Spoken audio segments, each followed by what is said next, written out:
Köp ýagdaýlarda buyruk bermegi gowy görýän adamlar gödäwçilik edýän kişi bolup kömek etmegiň deregine päsgel berýärler diýip Türkmenistanyň halk maslahatynyň başlygy eks-prezident Gurbanuly Berdimuhammedow şenbe güni kanun çykarjylar bilen geçiren duşugyny aýtdy. Berdimuhammedow mejlisiň dowamy neden çykyşyna ýurdun oba hojalygy puwdagyny anyp barýan işleriň pestepgirine nägile boldy we munyň bilen baglykda ýol başçylary we häkimleri günäkärledi. Öňkü prezident häkimliklerde gödäwçilik edýän işgärleriň sanynyň köp bolmagynyň zähmetkeş daýhanlaryň işine päsgelçilik döredýändigini aýtdy. Bu barada Türkmenistanyň döwlet ýetkiligine köpçüliklerine habar berişleri işleri maglumat berýänler. Häkimlikde barp işgärleň sany esli bar. Olaryň hemmesi gödäwçilik etmek, ýagny başlyk hem bolmagy isleýär. Neticede halal zähmet bilen ekin edýän hem ekýän her bir daýhana önüren her bir zähmetkeşe bar bir näçe gynansak da başlyk bar. Näşelelik bilen hem işte zähmet çekýänden gaýtam ýol başy kä.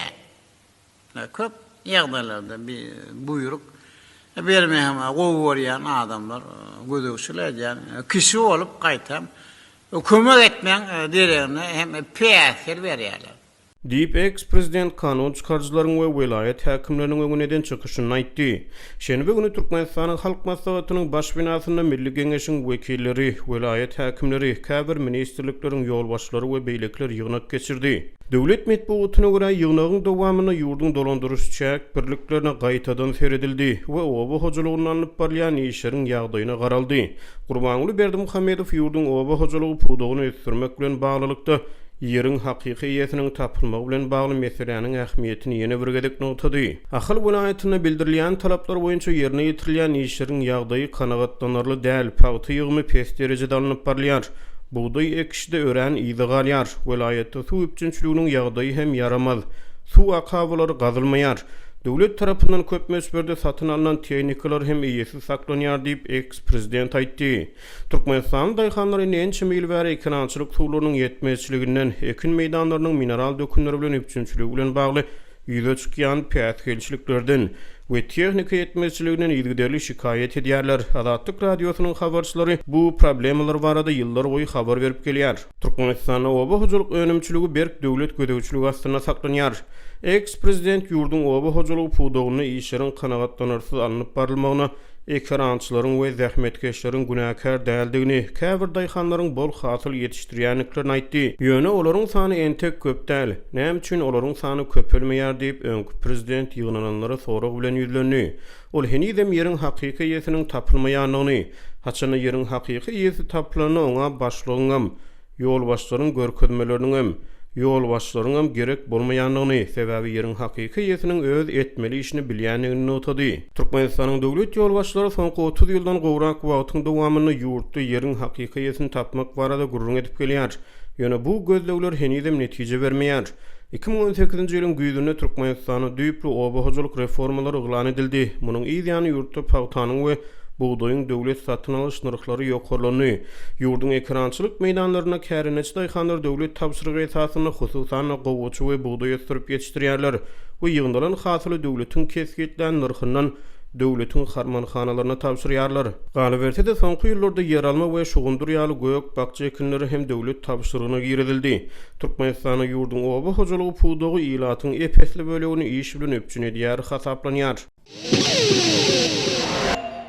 Türkmen häkimetleri ýurdun dolandyrys çäk bölünsügini üýtgetmek baradaky eglan edilen soňky planlarynyň netijesinde 28 milyon manat büdjet rişdesiniň tygşitlenmagyna garaşylýandygyny aýtdylar. Emma yerli hunärmenler hökümetiň bu ädimi sebäpli müňler çyraýatyň iş orunlaryny ýitirijekdigini we pasport ýaly dokumentlerini täzelemek üçin gosmaça çykdyjylary etmeli boljakdyklaryny duýdurýarlar. 20 oktýabrda Türkmenistanyň Milli Geňeşiniň halk maslahatynyň başlygy ýurdun ozalky prezidenti Gurbanuly Berdimuhammedowyň başlykligynda geçirilen mejlisiň dowamynda vilayatleriň dolandyrys çäk guruluşyny üýtgetmek baradaky meýiller mälim edildi.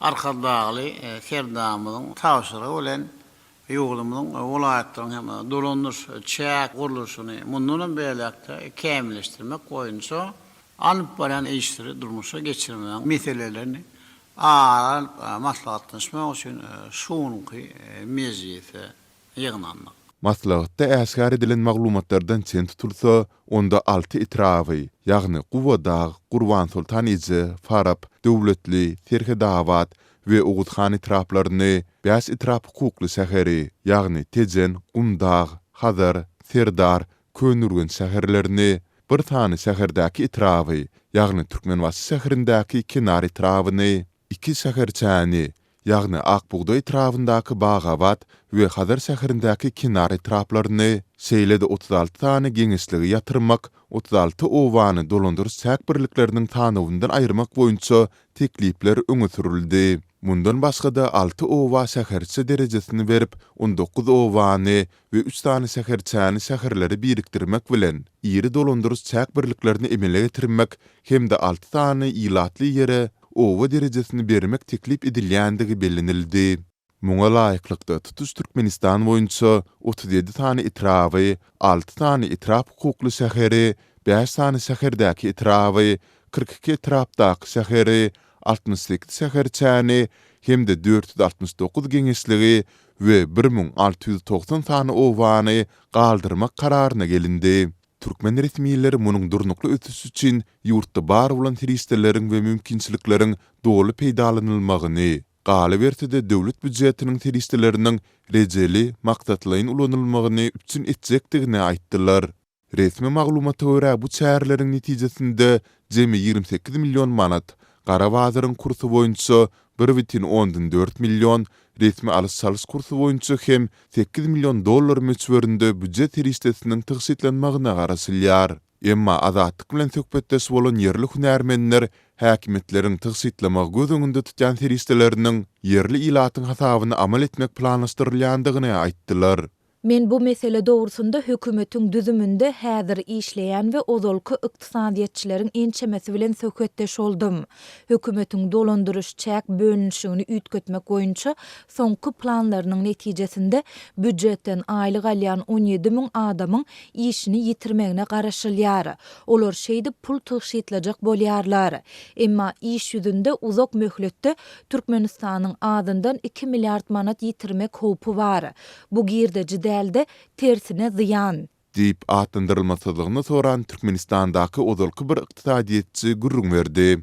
Onuň bu çaklamasy boýunça Türkmenistanyň meclisinden ýa-da Maliýe we Ykdysadyat ministrliginden kommentariýa almak başartmady.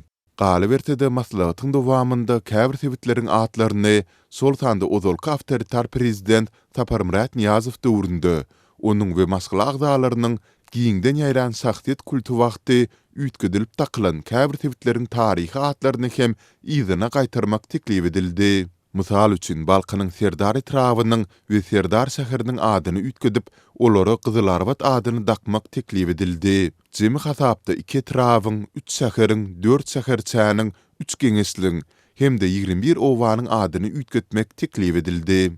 Türkmenistandaky habarçylarymyz munyň netijesinde gurrun gidýän sebitleriň ýaşaýjylarynyň ähli saxta dokumentlerini çalışmaly boljakdyklaryny, munyň üçin hökümetiň hiç hili ýeňillik döretmeýändigini, raýatlaryň bu zeruri işleri öz hasaplaryna amal etmelidiklerini üns çekýärler. Balkan welaýatynyň Serdar etrawyna ozalky Gyzylarbat adynyň gaýtarylmagy elbetde beýendirmän duranok. Emma häkimetler mundan soňky işler üçin hem çykdajylary azaltsalar ýa-da ýeňillikleri döretseler gowy bolardy. Sebäbi etrawyň 200 000 goloý ýaşaýjysy indi özleriniň şahsy dokumentlerini hem üýtgetmeli. Diňe bir içerki pasporty täzelemek üçin resmi ýagdaýda 150 manat çykarmaly. Onuň üçin sorulýan parany aýdyp hem durjak däl. Bu biziň maşgalamyzyň 2 günlük iýmit puly. Dip anonimlik şertinde habarçymyz bilen söhbetdeş bolan Balkanly ýaşaýjy gurrun berdi. Türkmenistanyň dolandyryş çäk bölünşigi soňky tapar 2018-nji ýylda üýtgedilipdi. Türkmenistanyň kanunçylygyna görä ýurduň dolandyryş çäk bölünşigini üýtgetmek meselesini parlament seredýär.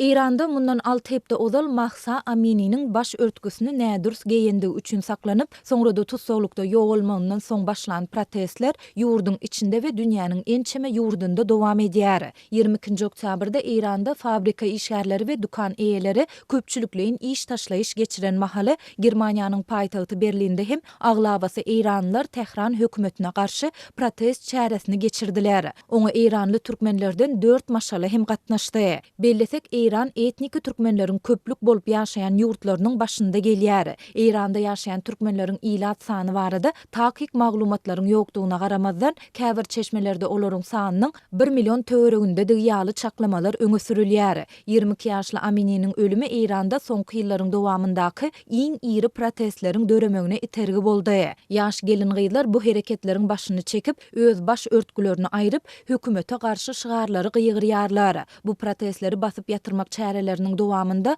hukuk goraýjylaryň belleşýäli adyndan 215 adamyň öldürilendigine garamazdan demonstrantlar köçelerde howpsuzlyk güýçlerine garşylyk görkezýärler. Eýse bu protestler barada İran türkmenleri näme pikir edýär? Bu hereketler olara nähil täsir ýetirýär? Adatlyk radiosu geçen şenbe güni Berlinde geçirilen demonstrasiýa gatnaşan Germaniýada ýaşaýan asly İranly türkmen Yusuf Kor bilen söhbetdeş boldy.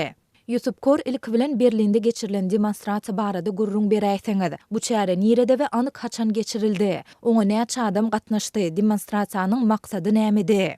Şu protest yürüyüşe İranlyların cemiyeti gelip gatnaşarlar.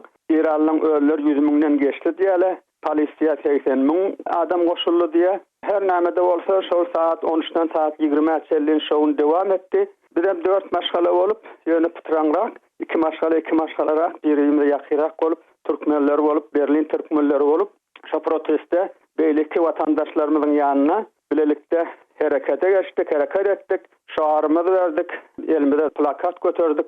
Ben Türkmen ýeňeşigine ýetdim, şoňa gatnaşdym. Beýem baraky şu ýere gelenleriň hemmesini Buluç bolsun, ondan sonra Kurdistanlylar, Azerbaýjanlylar, beýlekler, İranyň Pars halky hemmesi gyzyklandy, türkmenlerden gelipdir diýip türkmenlerim dämi tanak başladylar, görüp başladylar şo taýda. Bu çäre siziň we beýleki türkmen maşallaryň gatnaşmagynyň sebäbi näme bilen baglanyşykly? Bir-birimize duýgudaşlyk bildirip, watan azat bolar, ýurt azat bolar, hemmemiz deň ýaşarys diýip gurrun etdik. Şol 5 saatyň içinde ayakta durup, halyk bilen şo tak gelen protest göstermäne dünýäniň hemme künjeginden gelenler bilelikde İranlylar bilen beýleki İranlylar gollaýan toplumlar, toparlar bilen bilelikde şu hareket boldy. Gatam güýçli boldy, gatam täsirli boldy. Diýjek bolan ýani ben 35 ýyl beri şu ýerde ýaşaýan, şu derecede şeýle bir dat görmändim. Bir tarihi hareket boludy diýen boljak diýen öz ýanymdan. İranda dowam edýän protestler barada ýurdun içindäki etniki türkmenler näme pikirde? Bu olara nähil täsir ýetirýär? Siz bu barada İrandaky tanış bilişleriňiz bilen habarlaşyp pikir alşýaňyzmy?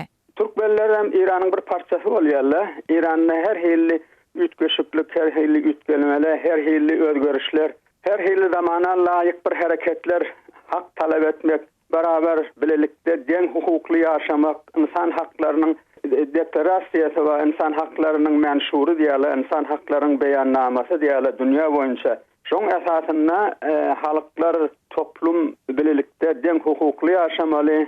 Bular hemmesi deňlik isleýärler. İranyň içindäki protestlere İranda ýaşaýan türkmenler hem gatnaşýarmy?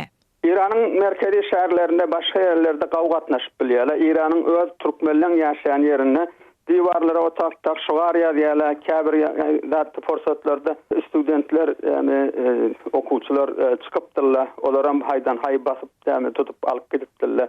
Ýarsynyň kösüni tutupdyrlar diýe bir toplananlarynda bir müňe bolaý diýe. Şondan şu bir zadyny maşyn tapmana polisiýa bilmedim ýa şo tüýür kömeklere çelliňäme tutarlaryny alyp gidipdirdiler. İrandaky protestlerde saklanan türkmenleriň ykwaly nähili bolýar?